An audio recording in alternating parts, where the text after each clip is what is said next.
සුබ දවසක් හැමෝටම. අද මම කතා කරන්න යන්නේ තනියම කොහොමද පොලි මල්ච් එකක් එලා ගන්න කියලා. අපි බලමු කොහොමද මේ වැඩේ කරන්න කියලා.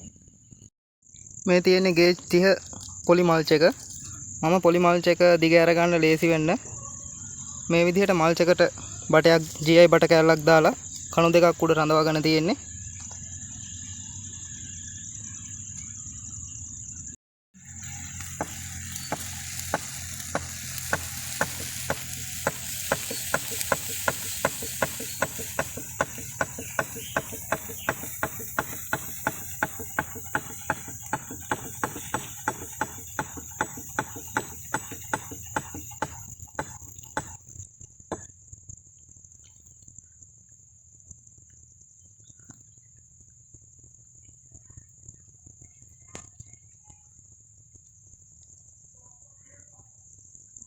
අපි මල්ච් එක දිග අරගෙන ඉවරයි.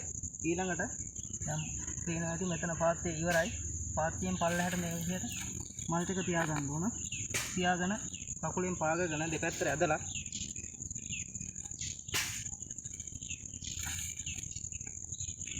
පස් ටිකක් දාගන්න ඕන.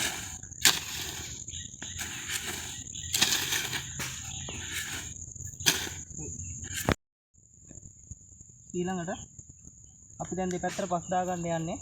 මල්ච් එක දෙපැත්තට ගානට පාත්‍යයෙන් පල්ලෙහාට හිටින විදිහට කකුල් දෙකෙන් පාගගෙන මේ විදිහට කාණු පස් තුට්ටක් අරගෙන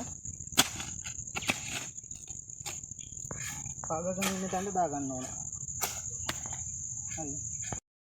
ඊළඟට අර කලින් අපි දාගත්ත විදිහටම කීප පොලකින්ම පස් පිටල්ල දාගන්න ඕන. අපි මේ අතරත් මල්ච් එක ඇදෙන්න ඕන, දෙපැත්තටත් ඇදෙන්න ඕන. එතකොට තමයි හොඳට මල්ච් එක සීල්ලා හිටින්නේ.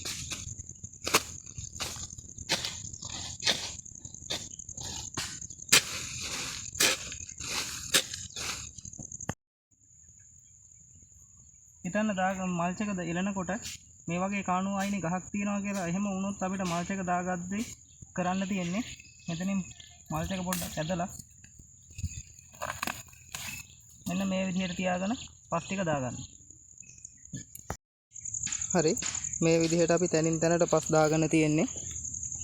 අනිත් එක තමයි මල්ච් එක ගලන්න හොඳම වෙලාව තමයි දවල් කාලය. මොකද අවුව වැටුනහම මේ මල්ච් එක රත් වෙනවා. රත් වුනහම හොඳට ඇදලා අපිට පස් දා ගන්න පුළුවන්. අපි හෙවන වෙලාවක මල්ච් එක දැම්මොත් එහෙම ආයෙ නැවත අවුව වැටෙද්දි මල්ච් එක බුරුල් වෙනවා, රැලි වැටෙනවා. එහෙම නැතුව ලස්සනට තියෙන මල්ච් එක දා ගන්න ඕන නම් අවුව වැටෙන කාලේ තමයි සුදුසුම වෙලාව. අපි ඊළඟට බලමු කොහොමද මල්ච් එක සීල් කරගන්නේ කියලා. හරි, අපි බලමු මල්ච් එක සීල් කරගන්න කොහොමද කියලා. මේ විදිහට කකුලෙන් පාගගෙන කාණුවෙන් පස් තුට්ටක් අරගෙන මේ විදිහට දිගටම දාගෙන යන්න තියෙනවා.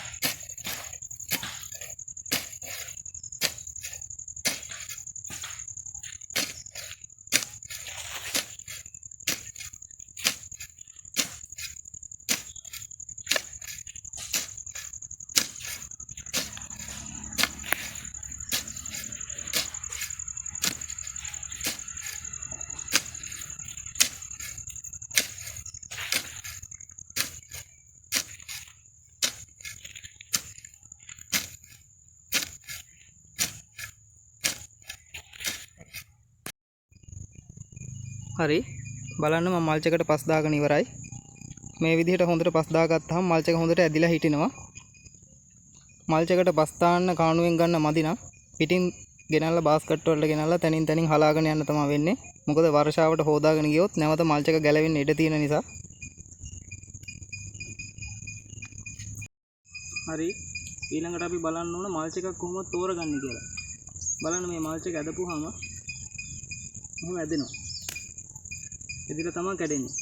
සමහර මල්ච් තියෙනවා ඇදපු ගමන් නිකම්ම කැඩලා යනවා. ඒ මල්ච් එක හරියන්නේ නැහැ. මාසෙන් දෙකෙන් අවුවට විනාශ වෙලා යනවා. මල්ච් එකක් තෝරගද්දි කඩේට ගිහිල්ලා බලන්න සාම්පල් දෙන සාම්පල් එකෙන් මෙහෙම ඇදලා කැඩිලා යනවාද කියලා. මේ ගේජ් 30 මල්ච් එක ගේජ් 35 40 නම් සාමාන්‍ය අවුරුද්දක් විතර තියාගන්න පුළුවන්. මල්ච් එකේ වල් මර්ධනය කරගන්න එකට අමතරව මේ පරාවර්තන පුෂ්ඨය නිසා බෝගවල කොළවල යටපැත්තේ ඉන්න සත්තුන්ටත් ජීවත් වෙන්න අපහසුතාවයටපත් වෙනවා. මොකද මේක ඉරේලිය වැටුනහම ආලෝකය සහ උෂ්ණත්වය කියන දෙකම පරාවර්තනය වෙනවා.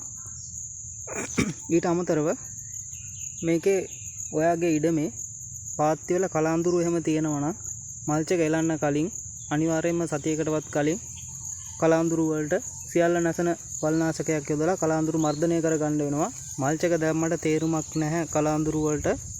කලාඳුරු මල්චක හිල් කරගෙන එනවා. ඒ නිසා ඒ ගැන හිතලා බලන්න. තවත් මේ වගේ වීඩියෝ එකකින් හමු යමු. සුබ දවසක්.